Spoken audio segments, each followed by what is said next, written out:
ಕುಂಭಮೇಳದಲ್ಲಿ ಕಾಲ್ತುಳಿತವಾದಾಗ ನನ್ನ ಮನಸ್ಸಿನಲ್ಲಿ ಮೂಡಿದ ಒಂದು ಕವನ.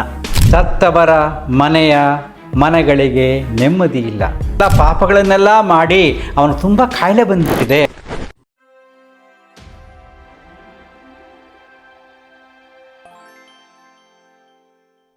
ನಮಸ್ಕಾರ ಸ್ನೇಹಿತರೆ.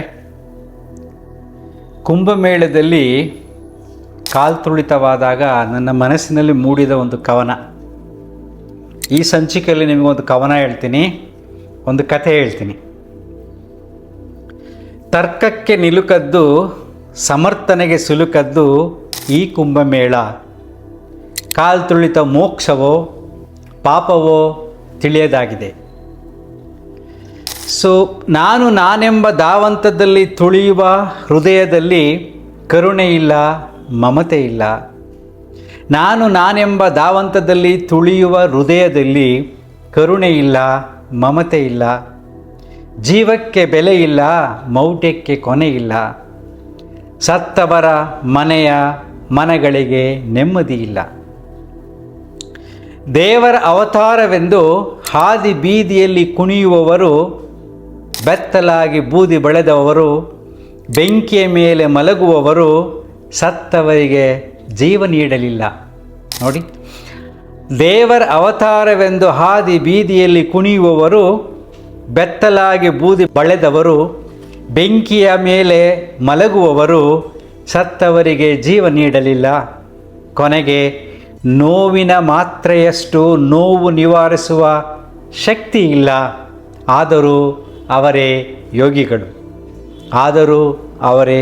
ಯೋಗಿಗಳು. ಈ ನಂಬಿಕೆಗಳ ಸುನಾಮಿಗಳ ಮುಂದೆ ನಿಲ್ಲಲುಂಟೆ? ಪ್ರಶ್ನೆಗಳಿಗೆ ಉತ್ತರ ಹುಡುಕಲುಂಟೆ? ಸತ್ಯ ಯಾವುದು, ಸುಳ್ಳು ಯಾವುದು? ತರ್ಕಕ್ಕೆ ನಿಲುಕದ್ದು, ಸಮರ್ಥನೆಗೆ ಸಿಲುಕದ್ದು ಈ ಕುಂಭಮೇಳ. ಈ ನಂಬಿಕೆಗಳ ಸುನಾಮಿಗಳ ಮುಂದೆ ನಿಲ್ಲಲುಂಟೆ? ಪ್ರಶ್ನೆಗಳಿಗೆ ಉತ್ತರ ಹುಡುಕಲುಂಟೆ? ಸತ್ಯ ಯಾವುದು, ಸುಳ್ಳು ಯಾವುದು?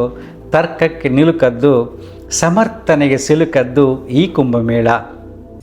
ಮತ್ತದೇ ಮೌನ. ಬದಲಾಯಿಸುವ ಮುನ್ನ ನೀ ಬದಲಾಗು. ಈ ಸೃಷ್ಟಿಯಲ್ಲಿ ನೀನೊಂದು ಕಣ.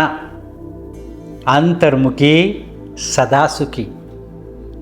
ಜಗದ ನಿಯಮ ಅರಿಯಲು ಬುದ್ಧಿ ಸಾಲದು, ಬದುಕು ಸಾಲದು. ಬಂದವರೆಷ್ಟೋ, ಹೋದವರೆಷ್ಟೋ. ಬದುಕು ಮರೆಯಾಗು, ಕಂಡರೂ ಕಾಣದಂಗೆ ಮಂಜಿನ ಹನಿಯಂತೆ.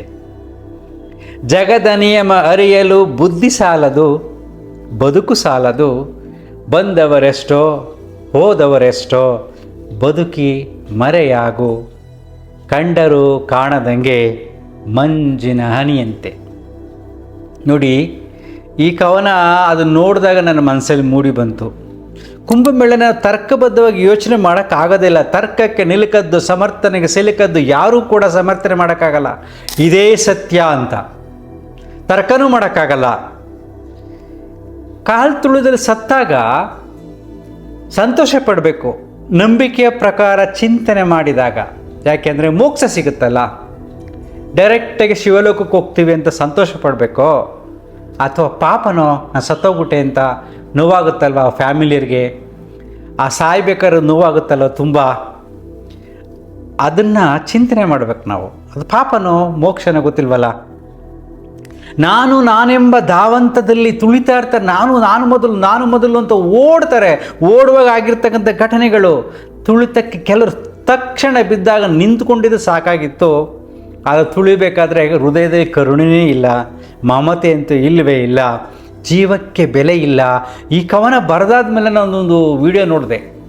ಒಂದು ಹೆಣ್ಮಕ್ಳು ಹೇಳ್ತಾರೆ, ನಮ್ಮ ಕರ್ನಾಟಕದ 4 ಜನ ಸತ್ತೋದ್ರಲ್ಲ, ಮೇಘ ಅನ್ನೋ ಹೆಣ್ಮಕ್ಳ ಬಗ್ಗೆ ಅವ್ರ ಫ್ರೆಂಡ್ ಹೇಳ್ತಿದ್ರು. ಅವರು ಎಷ್ಟು ಅಂದರೆ, ಕೆಳಗಡೆ ಇಬ್ಬರು ಬಿದ್ದಿದ್ರಂತೆ, ಅವ್ರ ಮೇಲೆ ಇವ್ರು ಬಿದ್ದಿದ್ರಂತೆ, ಇವ್ರ ಮೇಲೆ ಇನ್ನಿಬ್ಬರು ಬಿದ್ದಿದ್ರಂತೆ, ಇವ್ರ ಮೇಲೆ ಹತ್ತಿ ಒಬ್ಬ ಅವ್ರ ಜನರನ್ನು ಹುಡುಕ್ತಾ ಇದ್ದಾನಂತೆ.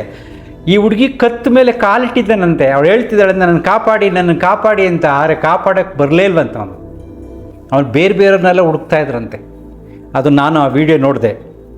ನೋಡಿ, ಕರುಣೆ ಇಲ್ಲ, ಮಮತೆ ಇಲ್ಲ, ಜೀವಕ್ಕೆ ಬೆಲೆ ಇಲ್ಲ, ಮೌಢ್ಯಕ್ಕೆ ಕೊನೆ ಇಲ್ಲ. ಸತ್ತವರ ಮನೆಗಳಿಗೆ ನೆಮ್ಮದಿ ಇಲ್ಲ. ಪಾಪ ಸತ್ತೋಗಿರ್ತಾರೆ, ಅವ್ರ ಮನೆಯಲ್ಲಿ ಖುಷಿಯಾಗಿದ್ದಾರಾ? ಶಿವಲೋಕಕ್ಕೆ ಸೇರ್ಕೊಬಿಟ್ಟಿದ್ದಾರೆ, ಅವ್ರಿಗೆ ಮೋಕ್ಷ ಸಿಕ್ಬಿಟ್ಟಿದೆ, ಸ್ವರ್ಗ ಸಿಕ್ಬಿಟ್ಟಿದೆ, ನಾವು ಸಂತೋಷವಾಗಿರೋಣ ಅಂತ ಮನೆಯವರು ಸಂತೋಷ ಪಡ್ತಾರಾ? ಇಲ್ಲ, ಅವ್ರಿಗೆ ನೆಮ್ಮದಿನೇ ಇಲ್ಲ, ತುಂಬ ನೋವಿದೆ. ಎಷ್ಟೊಂದು ಅಲ್ಲಿ ದೇವರ ಅವತಾರವೆಂದು ಹಾದಿ ಬೀದಿಯಲ್ಲಿ ಕುಣಿಯುವವರು, ಬೆತ್ತಲಾಗಿ ಬೂದಿ ಬೆಳೆದವರು, ಇಲ್ಲ ಮಹಾನ್ ಯೋಗಿಗಳು ಬರ್ತಿರ್ತಾರಲ್ಲಪ್ಪ, ದೊಡ್ಡ ದೊಡ್ಡ ಸಾಧು ಸಂತರು ಏನೆಲ್ಲ ಮಾಡ್ಕೊತಾರೆ, ಏನೆಲ್ಲಾದ್ರೂ ಅಲ್ಲೊಂದು ಪವಾಡಗಳನ್ನು ಸೃಷ್ಟಿ ಮಾಡ್ತಿರ್ತಾರೆ, ರೋಡಲ್ಲಿ ಪ್ರದರ್ಶನ ಕೊಡ್ತಾ ಇರ್ತಾರೆ. ಅವರೆಲ್ಲ ಒಟ್ಟಾಗಿ ಸೇರಿಕೊಂಡು ಆ ಸತ್ತವರ 30 ಜನಗಳ ಹೆಣಗಳನ್ನು ಇಟ್ಟು ಅವಕ್ಕೆ ಜೀವ ತುಂಬ ಶಕ್ತಿ ಇದೆಯಾ ಅವ್ರಿಗೆ? ಯಾರೂ ಉಳಿಸ್ಲಿಲ್ಲ. ಮಹಾನ್ ಪವಾಡ ಪುರುಷರು, ಅಘೋರಿಗಳು, ಏನೇನಂತ ಕರಿತೀವಲ್ಲ, ನಾಗಸಾಧುಗಳು, ಯಾರಾದರೂ ಅದ್ಭುತ ಶಕ್ತಿನ ಉಪಯೋಗಿಸಿ ಶ್ರದ್ಧೆಯಿಂದ ಇಲ್ಲಿ ಬಂದಿದ್ದಾರೆ ಅಂದ್ಬಿಟ್ಟು ಏನಾದ್ರು ಅವ್ರು ಜೀವ ಕೊಟ್ರಾ? ಒಬ್ಬರು ಜೀವ ಕೊಟ್ಟಿಲ್ಲ. ಕೊನೆಗೆ ನೋವಿನ ಮಾತ್ರೆಯಷ್ಟು ನೋವು ನಿವಾರಿಸುವ ಶಕ್ತಿ ಇಲ್ಲ ಅವರಿಗೆ. ಈ ಪೇಯ್ನ್ ಕಿಲ್ಲರ್ಸ್ ಕೊಡ್ತಾರೆ ನೋವಾದಾಗ. ಅಷ್ಟು ಈ ಸಾಧು ಸಂತರು ಬಂದು ಅವ್ರ ಮೈ ಮೇಲೆಲ್ಲ ಕೈ ಇಟ್ಟು ನೋವೆಲ್ಲ ನಿವಾರಿಸಿ ನೆಮ್ಮದಿಯಾಗಿರಿ, ಏನೋ ಆಕಸ್ಮಿಕವಾಗಿ ಘಟನೆ ಆಗಿದೆ, ಭಯ ಪಡಬೇಡಿ, ನಾವಿದ್ದೀವಿ ಅಂತ ಒಂದು ಸಣ್ಣ ನೋವನ್ನು ಯಾರಾದರೂ ನಿವಾರಿಸಿದ್ರಾ? ಇಲ್ಲ, ಅವನ್ನೆಲ್ಲದರೂ ಆಸ್ಪತ್ರೆಗೆ ಹೊತ್ಕೊಂಡೋದ್ರು. ನೋವು ನಿವಾರಿಸುವ ಶಕ್ತಿ ಇಲ್ಲ. ಆದರೂ ಅವರೇ ಮಹಾನ್ ಯೋಗಿಗಳು, ನಮಗೆ ಆದರ್ಶ ಋಷಿಮುನಿಗಳು ಅವರು ಅಲ್ವಾ? ಈ ನಂಬಿಕೆಗಳ ಸುನಾಮಿಗಳ ಮುಂದೆ ನಾವು ನಿಲ್ಲಲುಂಟೆ? ಅವ್ರ ನಂಬಿಕೆ ಹತ್ರ ಹೋಗ್ಬಿಟ್ಟು, ನಾಗಸಾಧೆಗಳ ಹತ್ರ ಹೋಗ್ಬಿಟ್ಟು, ನಿಮ್ಮ ಹತ್ರ ಶಕ್ತಿ ಇಲ್ಲ, ನಿಮ್ಮ ಹತ್ರ ಏನು ಶಕ್ತಿ ಇಲ್ಲ, ನೋವು ನಿವಾರಿಸೋಕ್ಕಾಗಲ್ಲ, ಜೀವ ಕೊಡೋಕ್ಕಾಗಲ್ಲ, ಯಾಕೆಲ್ಲ ಹಿಂಗೆ ಬಿಟ್ಕೊಂಡು ಓಡಾಡ್ತಿದ್ದಾರೆ ತಂದು ನಮ್ಮನ್ನು ಬಿಡ್ತಾರಾ? ಅಲ್ವಾ? ಅಘೋರಿಗಳು ನಮ್ಮನ್ನು ಬಿಡ್ತಾರಾ? ಪ್ರಶ್ನೆಗಳ ಉತ್ತರ ಹುಡುಕಲುಂಟೆ. ಸತ್ಯ ಯಾವುದು, ಸುಳ್ಳು ಯಾವುದು, ತರ್ಕಕ್ಕೆ ನಿಲುಕದ್ದು, ಸಮರ್ಥನೆಗೆ ಸಿಲುಕದ್ದು ಈ ಕುಂಭಮೇಳ. ಇದನ್ನು ನಾವು ತರ್ಕಬದ್ಧವಾಗಿ ಮಾತಾಡೋಕ್ಕೂ ಆಗಲ್ಲ, ಸಮರ್ಥನೆಯೂ ಕೂಡ ಮಾಡೋಕ್ಕಾಗಲ್ಲ. ಈ ನೋಡಿದಾಗ ಮನಸ್ಸಿನಲ್ಲಿ ಮೂಡುವ ಭಾವನೆಗಳಿವು. ಮತ್ತದೇ ಮೌನ ಬದಲಾಯಿಸುವ ಮುನ್ನ ನೀ ಬದಲಾಗು. ಈ ಪ್ರಪಂಚವನ್ನು ಬದಲಾಯಿಸಕ್ಕೆ ಹೋಗಲೇಬೇಡ, ಸಾಧ್ಯನೇ ಇಲ್ಲ. ಭಾವನೆಗಳಲ್ಲಿ ಎಲ್ಲರೂ ಬಂಧಿತರಾಗಿದ್ದಾರೆ. ಎಷ್ಟೋ ಜನ ಮೌಢ್ಯದಲ್ಲಿ ಸಿಲುಕಿದ್ದಾರೆ. ನಂಬಿಕೆಯ ಹೆಸರಿನಲ್ಲಿ ಮನಸ್ಸುಗಳೆಲ್ಲ ಬಂಧಿತವಾಗಿದೆ. ಇದನ್ನು ನೀನು ಎದುರಿಸಬೇಡ. ಮತ್ತದೇ ಮೌನ ಬದಲಾಯಿಸುವ ಮುನ್ನ ನೀ ಬದಲಾಗು. ಈ ಸೃಷ್ಟಿಯಲ್ಲಿ ನೀನೊಂದು ಕಣ. ಈ ಅಗಾಧವಾದ ಸೃಷ್ಟಿ, ಈ ಸೃಷ್ಟಿಗೆ ಎಷ್ಟೊಂದು ವರ್ಷಗಳಾಗಿದೆ. ಮನುಷ್ಯನ ಜನನ ಈ ಭೂಮಿ ಮೇಲೆ ಕೇವಲ ಸಾವಿರಾರು ವರ್ಷಗಳಷ್ಟೇ. ಅದು ಲಕ್ಷಾಂತರ ವರ್ಷ, ಕೋಟ್ಯಾಂತರ ವರ್ಷವಾಗಿದೆ ಈ ಸೃಷ್ಟಿಗೆ. ಅದು ಕೂಡ ಗೊತ್ತಿಲ್ಲ, ನಮಗೆ ಲೆಕ್ಕನೇ ಗೊತ್ತಿಲ್ಲ. ಈ ಸೃಷ್ಟಿಯಲ್ಲಿ ನೀನೊಂದು ಕಣ, ಅಂತರ್ಮುಖಿ ಸದಾ ಸುಖಿ. ಅದನ್ನೆಲ್ಲ ಬಿಟ್ಬಿಡು, ಒಳಗಡೆ ಹೋಗು. ಜಗದ ನಿಯಮ ಅರಿಯಲು ಬುದ್ಧಿ ಸಾಲದು. ನನ್ನ ಬುದ್ಧಿ ಸೀಮಿತ. ಯಾವುದೇ ವ್ಯಕ್ತಿಗಳಾಗಲಿ ಅವರ ಬುದ್ಧಿಯು ತುಂಬ ಸೀಮಿತವಾಗಿದೆ. ಕೇವಲ ಸ್ವಲ್ಪವನ್ನು ಮಾತ್ರ ತಿಳ್ಕೊಬೋದು. ನನ್ನ ಬುದ್ಧಿ ಸೀಮಿತ, ಎಲ್ಲವನ್ನು ಅರ್ಥ ಮಾಡ್ಕೊಳ್ಳೋಕೆ ಯಾರಿಂದಲೂ ಸಾಧ್ಯ ಇಲ್ಲ. ಜಗದ ನಿಯಮ ಅರಿಯಲು ಬುದ್ಧಿ ಸಾಲದು, ಬದುಕು ಸಾಲದು. ಎಲ್ಲವನ್ನು ತಿಳ್ಕೊಳ್ಳೋಕೆ ನೀನು ಬದುಕು ಸಾಲೋದೇ ಇಲ್ಲ. ಎಷ್ಟು ಜನ್ಮ ಎತ್ತಬೇಕು ಅನ್ನೋದು 100 ವರ್ಷಗಳು ಬೇಕಾಗುತ್ತೆ ನಿಮಗೆ ಅರ್ಥ ಮಾಡ್ಕೊಳ್ಳೋಕ್ಕೆ. ಜನ್ಮಗಳು ಕೂಡ ನಮಗೆ ಗೊತ್ತಿಲ್ಲ. ಬಂದವರೆಷ್ಟೋ ಹೋದವರೆಷ್ಟೋ. ಎಷ್ಟೊಂದು ಜನ ಬಂದಿದ್ದಾರೆ, ಎಷ್ಟೊಂದು ಜನ ಹೋಗಿದ್ದಾರೆ. ಶ್ರೀಕೃಷ್ಣ ಬಂದ ಹೋದ, ರಾಮ ಬಂದ ಹೋದ, ಬುದ್ಧ ಬಂದ ಹೋದ, ಜೀಸಸ್ ಬಂದ ಹೋದ, ಅಲ್ಲ ಬಂದ ಹೋದ. ಎಷ್ಟೊಂದು ಜನ ಮಹಾನ್ಗಳು ಬಂದಿದ್ದಾರೆ, ಹೋಗಿದ್ದಾರೆ. ಬಂದವರೆಷ್ಟೋ ಹೋದವರೆಷ್ಟೋ. ಬದುಕಿ ಮರೆಯಾಗು, ಕಂಡರು ಕಾಣದಂಗೆ ಮಂಜಿನ ಹನಿಯಂತೆ. ಈ ಬದುಕಿನ ಬಗ್ಗೆ ಯಾಕಪ್ಪ ತಲೆ ಕೆಡಿಸ್ಕೊತೀಯಾ? ಎಷ್ಟು ದಿನ ಇರ್ತೀಯೋ ಅಷ್ಟು ದಿನ ಆರಾಮಾಗಿರು. ನಮ್ಮ ಜೀವನ ಹೇಗೆ ಅಂದರೆ, ಈ ಸೃಷ್ಟಿಗೆ ಹೋಲಿಸಿದರೆ ಬೆಳಗ್ಗೆ ಮಂಜಿನ ಹನಿ ಕಾಣ್ತಾ ಇರುತ್ತೆ, ಪಳಪಳ ಹೊಳಿತಾ ಇರುತ್ತೆ. ಸ್ವಲ್ಪ ಹೊತ್ತಾದಮೇಲೆ ಹಾಗೇ ಕರಗೋಗುತ್ತೆ. ನಮ್ಮ ಬದುಕು ಕೂಡ ಹಾಗೆ ಅಂತ ಈ ಒಂದು ಕವನ ಬರ್ತದೆ. ಈಗ ಕವನದ ಜೊತೆ ನಿಮ್ಮೊಂದು ಕಥೆ ಹೇಳ್ತೀನಿ. ಸೊ ಒಂದು ಸರಿ ಶಿವ ಪಾರ್ವತಿಯವರು ಆರಾಮಾಗಿ ಕೊಳ್ತಿರ್ಬೇಕಾದ್ರೆ ಒಂದು ಕತೆ, ಬೇರೆ ಕಾಸ್ಟ್ ಕಡೆ ಎಲ್ಲ ನೀವು ಕೇಳಿರ್ತೀರ ಮೋಸ್ಟ್ಲಿ, ಈಗಲೂ ಕೇಳಿ. ಶಿವ ಪಾರ್ವತಿ ಆರಾಮಾಗಿ ಕೊಳ್ತಿರ್ಬೇಕಾದ್ರೆ ಪಾರ್ವತಿ ಒಂದು ಡೌಟ್ ಬರುತ್ತೆ. ಕುಂಭಮೇಳ ಇದನ್ನೆಲ್ಲ ನೋಡಿ, ಅಲ್ಲ ಇಷ್ಟೊಂದೆಲ್ಲರೂ ಹೋಗಿ ಕುಂಭಮೇಳದಲ್ಲಿ ಪವಿತ್ರ ಸ್ನಾನ ಮಾಡಿ ಅವರೆಲ್ಲರೂ ಪುಣ್ಯಾತ್ಮರಾಗ್ಬಿಟ್ರೆ, ಅವರೆಲ್ಲರೂ ಇಲ್ಲಿಗೆ ಶಿವಲೋಕಕ್ಕೆ ಬಂದರೆ ಅವ್ರಿಗೆ ಎಲ್ಲಿದೆ ಜಾಗ? ಇಷ್ಟೊಂದು ಜನ ಇದ್ದಾರೆ, ಕೋಟ್ಯಾಂತರ ಜನ ಬರ್ತಾ ಇದ್ದಾರಲ್ಲ ಸ್ನಾನ ಮಾಡೋಕ್ಕೆ, ತ್ರಿವೇಣಿ ಸಂಗಮಕ್ಕೆ ಅಂತ ಪಾರ್ವತಿ ದೇವಿಗೆ ಡೌಟ್ ಬಂದು ಶಿವನನ್ನು ಕೇಳ್ತಾಳೆ. ಅವಾಗ ಶಿವ ಹೇಳ್ತಾನೆ, ಎಲ್ಲರೂ ಕೂಡ ಅಲ್ಲಿ ಶ್ರದ್ಧೆಯಿಂದ ಸ್ನಾನ ಮಾಡಲು ಬರೋದಿಲ್ಲ, ಬಾ ಚೆಕ್ ಮಾಡೋಣ ಅಂತ ಕೆಳಗಡೆ ಬರ್ತಾರೆ. ಸೊ ಶಿವನಿಗೆ ತುಂಬ ಕಾಯಿಲೆ ಬಂದ್ಬಿಟ್ಟಿರುತ್ತೆ, ದೇಹದಲ್ಲೆಲ್ಲ ಹುಣ್ಣುಗಳಾಗ್ಬಿಟ್ಟಿರುತ್ತೆ, ವಯಸ್ಸಾಗಿರುತ್ತೆ. ಅವನು ಪಾರ್ವತಿಯ ತೊಡೆ ಮೇಲೆ ಮಲಗಿರ್ತಾನೆ. ಪಾರ್ವತಿ ದೇವಿ ಮುದುಕಿಯ ವೇಷದಲ್ಲಿ ಕುಳಿತಿರ್ತಾಳೆ. ಆಗ ಜನರೆಲ್ಲ ಬರ್ತಾ ಇರ್ತಾರೆ.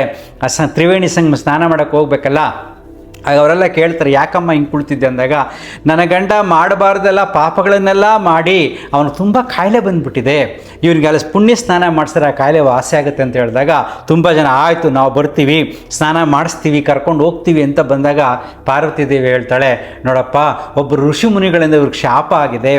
ಆ ಶಾಪ ಏನಪ್ಪ ಅಂದರೆ, ಇವರನ್ನು ಕರ್ಕೊಂಡೋಗಿ ಸ್ನಾನ ಮಾಡಿಸೋರು ಪುಣ್ಯಾತ್ಮರಾಗಿರಬೇಕು. ಅವರೇನಾರ ಸ್ವಲ್ಪ ಪಾಪ ಮಾಡಿದರೂ ಕೂಡ ಇವನ ಪಾಪವೆಲ್ಲ ಅವ್ರಿಗೆ ಬಂದುಬಿಡುತ್ತೆ, ಇವರಿಗೆ ಪಾಪ ಹೋಗ್ಬಿಟ್ಟು ಇವ್ರು ಸರೋಗ್ಬಿಡ್ತಾರೆ, ಬಟ್ ಅವ್ರಿಗೆ ಈ ಕಾಯಿಲೆ ಬಂದುಬಿಡುತ್ತೆ ಅಂತ ಹೇಳ್ತಾಳೆ.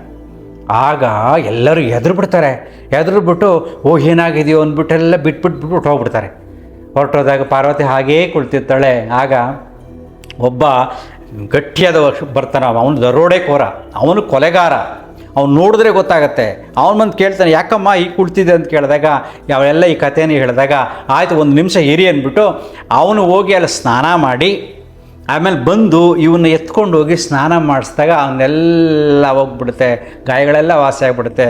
ಒಳ್ಳೆ ಸುಂದರವಾಗಿ ಕಾಣ್ತಾನೆ. ಶಿವ ಕರ್ಕೊಂಬಂದು ಕೊಡ್ತಾನೆ, ಹೇಳ್ತಾನೆ, ನೋಡಮ್ಮ ಈಗ ನೋಡಿ ಆರಾಮಾಗಿದ್ದಾನಂತೆ. ಅವಾಗ ಕೇಳ್ತಾನೆ, ನಿನಗೆ ಯಾಕೆ ಭಯ ಬರಲಿಲ್ವ ಅಂದಾಗ ಅವನು ಹೇಳ್ತಾನೆ, ನಾನೆಲ್ಲ ಪಾಪಗಳನ್ನು ಕಳ್ಕೊಳ್ಳೋಕೆ ನಾನು ಇಲ್ಲಿಗೆ ಬಂದಿರೋದು, ನನಗೆ ನಂಬಿಕೆ ಇದೆ, ನಾನು ಹೋಗಿ ಅಲ್ಲಿ ಮಾಡಿದಾಗ ನನಗೆಲ್ಲ ಪಾಪಗಳೆಲ್ಲ ಹೋಗಿ ನಾನು ಪುಣ್ಯಾತ್ಮನಾಗ್ತೀನಿ, ಆಮೇಲೆ ಬಂದು ನಿನ್ನ ಗಂಡನ ಕರ್ಕೊಂಡೋಗಿ ಸ್ನಾನ ಮಾಡಿಸ್ದೆ, ಈಗ ಅವನು ಪುಣ್ಯಾತ್ಮನಾದ, ನಾನು ಪುಣ್ಯಾತ್ಮನಾದೆ ಅಂತ ಹೇಳ್ತಾನೆ. ಅಂದರೆ ಅವನಿಗೆಷ್ಟೊಂದು ನಂಬಿಕೆ ಇದೆ ನೋಡಿ. ಈ ಕತೆ ಸರಳವಾಗಿದೆ. ನಾವು ಈ ಹಿಂದಿನ ಕಾಲದಲ್ಲೇ ಕಥೆಗಳನ್ನು ಇದಕ್ಕೆ ಹೇಳೋದು, ನೀನು ಯಾವುದೇ ಒಂದು ಕೆಲಸವನ್ನು ಮಾಡಿದ ಮೇಲೆ ಶ್ರದ್ಧೆಯಿಂದ ಮಾಡು. ನೀನು ಅಲ್ಲಿ ಕುಂಭಮೇಳದಲ್ಲಿ ಪವಿತ್ರ ಸ್ನಾನ ಮಾಡಿದಾಗ ನನಗೆ ಪುಣ್ಯ ಲಭಿಸುತ್ತೆ, ನನ್ನೆಲ್ಲ ಪಾಪಗಳು ಕಳೆದೋಗುತ್ತೆ ಅಂತ ನಂಬಿಕೆ ತೀಕ್ಷ್ಣವಾಗಿದ್ದರೆ ಆಗ ನಿನ್ನ ಮನಸ್ಸಿಗೆ ನೆಮ್ಮದಿ ಸಿಗುತ್ತೆ. ನೆಮ್ಮದಿ ಸಿಕ್ಕಾದ ಮೇಲೆ ನೀನೇನಾಗ್ತೀಯ? ಪುಣ್ಯಾತ್ಮನಾಗ್ತೀಯ, ತುಂಬ ಒಳ್ಳೆ ವ್ಯಕ್ತಿ ಆಗ್ತೀಯ, ಸಾಧು ಥರ ಇರ್ತೀಯ, ಮಹಾತ್ಮನಾಗ್ತೀಯ. ಕುಂಭಮೇಳದಿಂದ ಮನೆಗೆ ಬಂದರೆ ಮನೆಯವರೇ ನಿಮ್ಮ ಮುಖವನ್ನು ನೋಡಿದ್ರೆ ಸಾಧು ಸಂತರ ರೀತಿ ಕಾಣಬೇಕು. ಯಾವುದೇ ಸುಳ್ಳು, ಮೋಸ, ಕಪಟ, ವಂಚನೆಗಳು ಏನೂ ಇರಬಾರದು. ಯಾಕೆ? ನಿನ್ನ ಪಾಪಗಳೆಲ್ಲ ಹೋಗ್ಬಿಟ್ಟಿದೆ, ನೀನು ಪುಣ್ಯಾತ್ಮನಾಗಿದ್ದೀಯಾಗ. ನೀನು ಎಲ್ಲರ ಹೋಗೋ ಯಾವುದೇ ವ್ಯವಹಾರ ಮಾಡು, ಯಾವುದೇ ಬಿಸ್ನೆಸ್ ಮಾಡು, ಈವನ್ ರಿಯಲ್ ಎಸ್ಟೇಟ್ ಬಿಸ್ನೆಸ್ ಮಾಡಿದ್ರೂ ಕೂಡ ಅಲ್ಲಿ ಹೇಳಬೇಕು, ನನಗಿಷ್ಟೇ ಕಮಿಷನು, ನನಗಿಷ್ಟೇ ಲಾಭ, ಉಳಿದು ಇಷ್ಟಿದೆಯಪ್ಪ ಅಂತ ಕ್ಲಿಯರಾಗಿ ಹೇಳಿ ಕೊಡಬೇಕು. ಜಾಸ್ತಿ ದುಡ್ಡು ಬರುತ್ತೆ ಅಂತ ನೀನೇನಾದ್ರು ಸುಳ್ಳು ಹೇಳಿದ್ರೆ ನೀನು ಕುಂಭಮೇಳದ ಸ್ನಾನ ಮಾಡೋದು ವೇಸ್ಟ್ ಅಲ್ವಾ? ಸೊ ಹಿಂಗೆ ನೋಡಿ ಎಷ್ಟು ಚೆನ್ನಾಗಿ ಕಥೆ ಹೇಳಿದ್ದಾರೆ. ಯಾಕೆ ಅಂದರೆ ನಿನ್ನ ಕಥೆ ಯಾಕೆ ಹೇಳ್ತಾರೆ ಅಂದರೆ, ನೀವು ಶ್ರದ್ಧೆಯಿಂದ ಮಾಡೋ ಕೆಲಸವನ್ನು ಶ್ರದ್ಧೆಯಿಂದ ಮಾಡಿದ್ರೆ ಅದನ್ನು ಫಾಲೋ ಮಾಡು. ಸೊ ಈಗ ಕೋಟ್ಯಾಂತರ ಜನ, ಒಂದು 20 ಕೋಟಿ 30 ಕೋಟಿ ಜನ ಕುಂಭಮೇಳದಲ್ಲಿ ಸ್ನಾನ ಮಾಡಿದ್ದಾರೆ, ಪವಿತ್ರ ಸ್ನಾನ ಮಾಡಿ ಎಲ್ಲರೂ ಪುಣ್ಯಾತ್ಮರಾಗಿದ್ದಾರೆ. ಸೊ ನಮ್ಮ ಭವ್ಯ ಭಾರತ ಮುಂದೆ ಅಗಾಧವಾದ ಶ್ರೇಯಸ್ಸನ್ನು ಪಡೆಯುತ್ತೆ. ಯಾಕಂದರೆ 20 ಕೋಟಿ ಪುಣ್ಯಾತ್ಮರು ಬಂದಾಗ ಎಷ್ಟು ಚೆನ್ನಾಗಿರುತ್ತಲ್ವ. ಅವರದಾದಂಥ ಬದಲಾವಣೆ ಎಲ್ಲರಿಗೂ ಸಹಕಾರಿಯಾಗುತ್ತೆ. ಈ ನಂಬಿಕೆಯೊಂದಿಗೆ ನಾನು ಈ ವಿಡಿಯೋ ಮುಗಿಸ್ತಾ ಇದ್ದೀನಿ. Thank you. ಅಂತರ್ಮುಖಿ ಸದಾ ಸುಖಿ.